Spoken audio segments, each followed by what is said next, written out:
Fabrice Bourlan, vous êtes l'auteur de la série qui met en scène les deux détectives Andrew Singleton et James Trelawney. Le dernier en date, le 6e, s'appelle Hollywood Monsters, c'est chez 10-18 bien sûr, et vous les renvoyez aux États-Unis, à Los Angeles, dans les studios de cinéma à la fin des années 30. Alors, votre personnage de Andrew Singleton est un grand lecteur, et ça nous fait bien sûr beaucoup plaisir. Les enquêtes ont un lien avec ce qu'il a lu. James, lui, l'intrépide de l'équipe, qui vous ressemble le plus ? Plutôt Singleton, c'est plutôt la tête, lecteur. Plutôt le lecteur, tout à fait. Et dans vos enquêtes, en fait, elles commencent toujours par la lecture qu'a faite Andrew. Ça déclenche quelque chose. Voilà, c'est un peu la scène inaugurale des bouquins. Alors, c'est pas toujours tout à fait le cas. Dans l'avant-dernier, on commençait en voiture, mais il y avait quand même un rappel de cette fameuse scène, un peu, qui est donc Singleton est sur son canapé, voilà. Il lit un livre.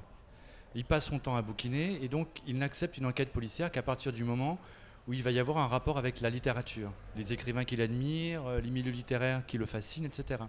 Donc dans le premier bouquin de la série qui s'appelle Le fantôme de Baker Street, qui se passe en 1932 à Londres, où ils ont ouvert tous les deux un cabinet de détectives, ils sont sollicités par la veuve d'Arthur Conan Doyle. Lady Doyle est veuve depuis 2 ans, Arthur Conan Doyle est mort en 1930. Et à Londres sont commis des crimes qui semblent répétés à l'identique, des crimes qui sont racontés dans les grands romans de la littérature victorienne. Donc un crime ressemble à s'y méprendre à celui qui est raconté dans le Dr Jekyll et Mr Hyde de Stevenson, un autre dans le Dracula de Bram Stoker, un autre encore dans le portrait de Dorian Gray d'Oscar Wilde. Et Lady Doyle est celle qui a compris que quelque chose de particulier se passe, qui est en rapport avec la mort de son mari. Et donc elle va plutôt solliciter mes deux détectives. Et donc il va effectivement être dérangé dans sa lecture de son roman, de son bouquin ou de son recueil de poésie. Et il va être embringué dans cette aventure-là. Et donc à chaque fois, il y a comme ça ce clin d'œil à Singleton, le lettré, le lecteur, qui en plus par ailleurs lui-même poète, qui écrit. Et donc les romans policiers que j'écris moi sont censés avoir été écrits par lui, à la première personne, et il raconte ce qui lui est réellement arrivé pendant ces semaines d'enquête. Alors ce sont deux détectives nord-américains tous les deux, l'un est américain, l'autre est canadien. Vous les faites venir à Londres, mais pourquoi il n'y a pas assez de détectives à Londres quand vous faites amener des Américains dans le pays des détectives anglais ? Alors d'abord il y a 2 raisons. La première, c'est que ma série est un hommage à la littérature britannique faite sur le modèle Sherlock Holmes Watson. Donc il est évident que Singleton et Trelawney sont un peu des succédanés de ces personnages-là, même s'ils sont complètement différents, ne serait-ce que par le fait que le narrateur est le personnage intelligent des deux. Comme vous l'avez dit, Trelawney est plutôt l'actif, le sportif, celui qui va le pousser à aller dans l'action. Donc déjà, c'est un élément de différence. Et puis après, ils viennent en Amérique pour la raison évidente qu'ils ne se sentent pas en adéquation avec le monde nouveau qui est en train d'apparaître. Et ils se sentent un petit peu nostalgiques de l'époque qui est en train de mourir. Et en fait, la série est un petit peu un compte-rendu de cette époque qui finit et une autre qui commence. Et Hollywood Monsters, le dernier roman de la série qui vient de sortir, est lui vraiment en plein là-dedans, puisque quand ils font le voyage inverse, qu'ils reviennent sur leur continent d'origine, à Hollywood, ils vont être confrontés à cette nouvelle littérature policière qui naît, qui est la littérature des hard-boiled, comme on dit, Chandler en étant le maître de fil. Le maître. Et donc ils sont un petit peu confrontés, eux, les détectives à l'ancienne, à la Holmes-Watson, confrontés à ces nouveaux détectives qui arrivent dans les librairies et qui vont bientôt être adaptés sur les écrans. L'histoire se passe en décembre 1938, quelques semaines avant que Le Grand Sommeil de Chandler paraisse, qui va être le roman qui va propulser cette nouvelle littérature-là. Donc ils sont vraiment à la croisée des chemins, et c'est une façon de faire un clin d'œil sur qu'est-ce que la littérature policière, d'abord quelle est son histoire, et aussi ce moment de l'histoire de la littérature policière où un certain type de héros va laisser la place à un autre type de héros. Alors ils ont aussi une particularité, c'est que ce sont aussi des détectives de l'étrange, du fantastique, du un peu bizarre, de ce qui est toujours à la frontière. Il y a le fantôme de Baker Street, ils cherchent aussi à un moment donné une momie, et là le dernier, c'est un loup-garou. en même temps, ça tient aussi à l'époque, à une espèce à toute cette littérature qui était fantastique, le cinéma américain adorait tous ces personnages comme Frankenstein et autres. Et pourquoi l'étrange? Qu'est-ce qui vous fascine? Pourquoi est-ce que tout de suite vous les avez fait plonger dans ces personnages qui sont à la frontière entre l'humain et comment dire, tout ce qui est à part, tout ce qui est différent, et dans le sens différent, c'est pas que les personnages qui n'existent pas, c'est-à-dire ces gens qui peuvent être un petit peu hors normes. Tout à fait. D'abord parce que j'ai toujours été passionné par la littérature fantastique. À côté de la littérature policière, la littérature fantastique m'a toujours fasciné. Et je sais qu'il y a tout un pan de la littérature policière qui a beaucoup joué avec le fantastique, et j'ai toujours été déçu par exemple de ces romans qui sont basés sur ce qu'on appelle le fantastique expliqué. C'est-à-dire qu'il y a une ambiance fantastique qui est en œuvre dans le roman, mais à la fin on tombe toujours sur ses pattes, et il s'avère que le fameux fantôme dont il est question n'était pas un fantôme, mais en réalité le fameux momie, châtelain qui voilà. La momie non plus, le loup-garou n'en est pas. Mais à chaque fois on retombe sur ses pattes. Et moi, amateur de fantastique, je me suis toujours dit mais non, on peut faire du policier avec une base policière, en faisant un vrai roman policier, mais en étant honnête par rapport à cet autre aspect de la littérature qui est la littérature fantastique, qui a quand même une importance incroyable jusqu'au milieu du XXe siècle. Et moi, par exemple, qui suis un grand amateur des aventures de Conan Doyle, Conan Doyle a écrit 2-3 nouvelles qui sont assez axées sur le fantastique. Il y en a une qui s'appelle Le Vampire du Sussex, qui est une histoire de vampire, sauf qu'à la fin, le vampire n'est pas un vampire, c'est un soldat qui revient de la guerre des beurs, qui s'est attrapé une maladie de peau qui fait qu'il est complètement blanc et qu'on a l'impression qu'il est vampire et qu'il ne vit que là. Et en fait, c'est une maladie. Ça colle pas. Conan Doyle, avec tout le respect immense que j'ai pour lui, il y a des nouvelles qui ne fonctionnent pas. Il y en a une, par exemple, qui est évidemment hyper connue, c'est Le Chien des Baskerville, car lui, qui est un véritable chef-d'œuvre, mais qui est pareil, qui est sur la base du fantastique expliqué.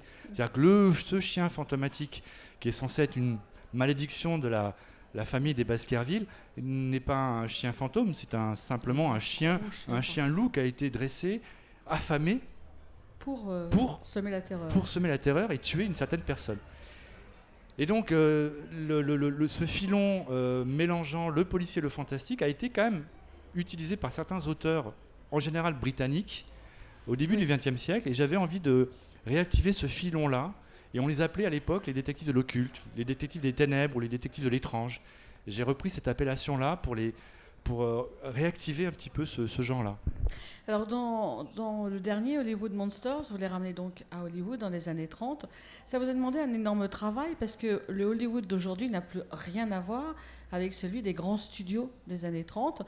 C'est combien d'années de travail, de recherche, d'archives à dépioter, à regarder, c'est beaucoup de travail de documentation qui est d'autant plus frustrant que, en général, il faut liquider 98% de sa documentation. Parce qu'il n'y a rien de plus insupportable qu'un bouquin, un polar historique ou un bouquin historique en n'importe lequel, qui fait catalogue à un moment de son savoir et où on va vous expliquer tout un pan comme ça de l'histoire de cette époque-là, etc. Donc il faut donner l'impression au lecteur qu'on vit à cette époque-là, que les personnages qu'on raconte sont vraiment des personnages de cette époque, et que la ville qu'on va raconter est vraiment la ville en l'occurrence, Los Angeles de 1938. Et la caractéristique de Los Angeles, c'est que ça a énormément changé. Remarquez, comme Londres, le Londres que je raconte, qui a été énormément touché par le Blitz aussi dans les années 40, mais Los Angeles est encore plus métamorphosé parce que maintenant ce sont des autoroutes urbaines qui traversent la ville, et à l'époque il y avait le cœur ce qu'on appelle le downtown, qui était vraiment d'un style très victorien avec des énormes villas, des architectures complètement voilà. Donc j'ai beaucoup travaillé sur vieux plans, sur vieilles photos, sur vieux bouquins, sur vieux films. Voilà. J'en ai revu une centaine pour écrire le bouquin. Et à un moment, quand je raconte l'histoire et quand je suis vraiment en plein dans l'action, après, toute cette doc-là, il faut la liquider et il ne faut absolument pas faire catalogue. Voilà. Il faut rester imprégné, mais il faut pas que l'auteur en soit imprégné pour pouvoir être à même de raconter l'histoire qu'il raconte à cette époque-là. Mais il faut après vraiment ne pas en mettre plein les yeux au lecteur. C'est pas là où il faut en mettre plein les yeux, c'est sur le rythme et le suspense. Alors vous nous appâtez quand même sur ce cinéma de l'époque. Vous êtes un grand amateur du cinéma des années 20, du cinéma muet. Et puis vous nous parlez d'un personnage et de son film qui sont emblématiques de l'époque, c'est Freaks avec Todd Browning. Alors Todd Browning à lui seul, il pourrait être un personnage de roman. J'ai hésité au départ, j'avais une première ébauche où Todd Browning devait apparaître de manière plus conséquente. Bon, c'était un peu compliqué, donc j'ai fait une scène finale, comme toujours dans ces bouquins-là, où il y a effectivement tous les personnages qui se retrouvent un petit peu, et il y a effectivement... c'est une scène de cocktail, comme il y a toujours quand on raconte un roman qui se passe dans le milieu du cinéma à Hollywood, il y a toujours la scène de cocktail dans la superbe villa du metteur en scène. Donc en l'occurrence c'est la villa qui est vraiment la vraie villa de Todd Browning telle qu'il l'avait, où sont Basil Rathbone, Boris Karloff, Bela Lugosi, ils sont tous là, les grands acteurs de l'époque. Et Todd Browning avec cette particularité d'être un immense metteur en scène du muet puis du parlant, qui a fait ce film Freaks en 1932, qui est devenu un film culte, mais qui est devenu culte 30 ou 40 ans après. Parce que c'est un film qui a flingué sa carrière. Et je crois qu'il n'a plus fait, après Freaks, que 2 ou 3 films qui sont complètement tombés dans l'oubli. Et surtout, les studios n'ont plus voulu de lui, parce que, pour vous raconter en 2 mots, c'est un film qui met en scène uniquement des monstres humains. Donc l'homme tronc, la femme à barbe, les sœurs siamoises, etc. Et les gens ont été horrifiés par le film. C'est vrai que la scène finale est assez terrorisante. Et c'est un film qui, donc, pour le coup, a terrorifié les États-Unis. Tant et si bien qu'on raconte qu'une femme est sortie perdant les os pendant la projection. À cause de la peur qu'elle avait eue. Que les gens sont tombés évanouis. Donc, à la même époque où on inventait des films, des monstres de fiction, Dracula, Frankenstein, le loup-garou, qui étaient des films, des personnages complètement inventés. Et là, les gens y allaient pour se faire peur, mais avec un plaisir de se faire peur. Ce film Freaks, qui mettait en scène des monstres qui, pour le coup, sont des monstres humains véritables, ont complètement horrifié l'Amérique. Et donc, le film a été interdit. Je crois que le film n'a été autorisé en Grande-Bretagne qu'en 1960. Il a été vraiment redécouvert que par les cinéastes de la Nouvelle Vague à l'occasion du Festival de Cannes de 60 et le Festival de Venise.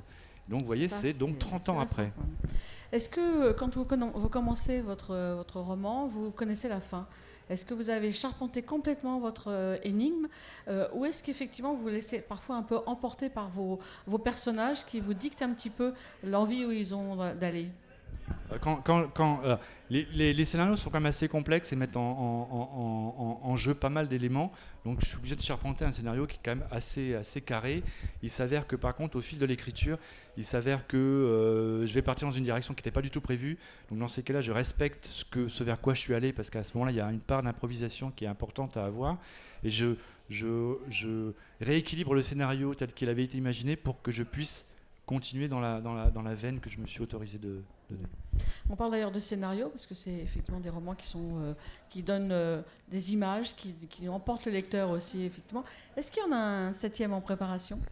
Alors je suis en train de travailler sur un autre ouvrage, mais qui va être en dehors de la série et qui va se passer à Paris en 1888, au moment où ce qu'on appelait le service de la sûreté parisienne, qui est l'ancêtre de la police judiciaire, qui avait ses locaux à l'époque quai de l'Horloge à Paris, va déménager en avril 1888 pour aménager dans les nouveaux locaux flambant neufs du quai des Orfèvres, ce qui va devenir le 36 quai des Orfèvres. Et donc 1888, une année charnière dans la littérature policière, parce que c'est l'année où Jack l'Éventreur va sévir à Londres, mais aussi en France, ça a été une année assez riche. Il y a eu pas mal de serial killers et de personnages assez névropathiques, si je puis dire. Et donc, je vais les faire découvrir dans leur pure réalité. Il y a de la matière. Il y a de la matière. Merci Fabrice Bourlan. Merci à vous.